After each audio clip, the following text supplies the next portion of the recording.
میں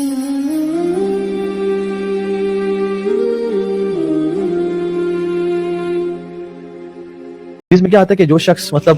قبر میں جاتا ہے نا گناہگار ہے, یعنی ایک تو وہ شخص ہے جس سے پوچھے گا کہ تم کیا کہتے ہو اس شخص کے بارے میں, آپ صلی اللہ علیہ وسلم کے بارے میں, تو کہے گا کہ عبدہ و رسولہ, یہ اللہ کے وسلم, اور شہادت پڑھے گا تو اس کے لیے پھر سے کہیں گے کہ تم صحیح کہہ رہے ہو, ہمیں پتا تھا تم یہی کہو گے, کیونکہ ہم ہی تھے جو لکھتے رہے تمہارے اعمال, تم نیک اعمال کرتے تھے, گناہوں سے بچتے تھے, جھوٹ سے چغلی سے بچتے تھے. جو شخص کہے گا نا کہ میں نے لوگوں سے سنا ہے ان کے بارے میں وہی کہتا تھا جو لوگ کہتے تھے, یعنی منافق ہوگا وہ شخص. اس کو اس نے میموری کام نہیں کی, جاننا چاہے گا کہ میں یاد کروں یہ کون ہے, لیکن اس کو میموری کام نہیں دے گی کیونکہ اس کی زندگی نہیں گزری نا. اور حدیث میں کیا آتا ہے کہ جب وہ کہے گا نا تو پھر سے ہمیں معلوم تھا تو یہی کہے گا, اور پھر آپ نے فرمایا کہ جو قبر نا حکم دے کہ قبر کو اسکویز کرو اسے, اور جب اسکویز کرے گی نا تو آپ نے کہ ہاتھ ایسے طرح کہا کہ اس کی ربس آپس میں کراس کر جائیں گی, یعنی ربس ٹچ نہیں ہوں گی, وہ کراس کر جائیں گی, and this will happen till the day of judgement. So قبر کا بہت ڈیٹیلڈ ٹاپک ہے. I want us to discuss کہ what will happen on the day of judgment and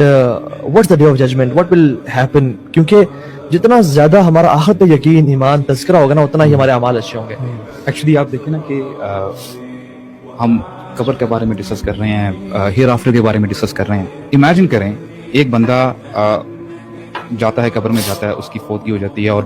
اس کے اوپر جو ہے اوپر مٹی بھی ڈال دی جاتی ہے,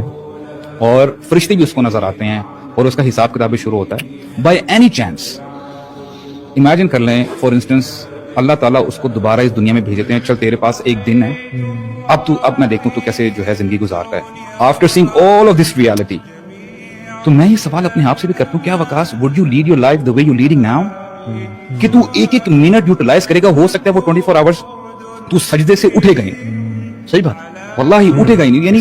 تو اللہ تعالیٰ نے یہ کلام مجید نازل کیا, اور اللہ تعالیٰ فرماتے ہیں الم یعن للذین آمنوا ان تخشع قلوبہم لذکر اللہ. سبحان اللہ, اتنا زبردست طریقہ ہے نا ہمارے رب کا ہمیں جھنجھوڑنے کا. کہتے ہیں کہ لوگوں پہ وقت نہیں آ گئی, یعنی ایمان والوں لوگوں کے لیے, کہ ان کے دل جو ہے نا کانپ اٹھے اللہ تعالیٰ کی خشیت سے,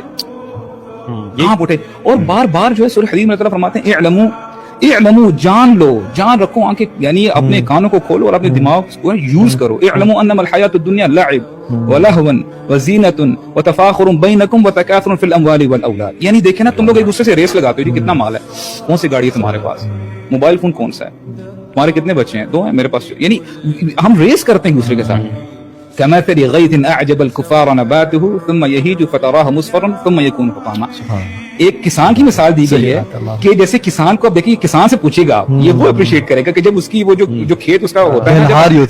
ہوتی ہے, اس کو بڑی, اس کی سب کچھ ہی وہ ہے, اس کو اتنی پسند آتی ہے, لیکن کہتے ہیں کہ اگلی فیز میں وہ ساری یلو ہو جاتی ہے, یعنی ختم ہو جاتی ہے. اللہ تعالیٰ آگے فرماتے ہیں وَمَا الْحَيَاةُ الدُّنْيَا إِلَّا مَتَاعُ الْغُرُورِ. یہی تو یہ دنیا, یعنی دنیا یہی ہے,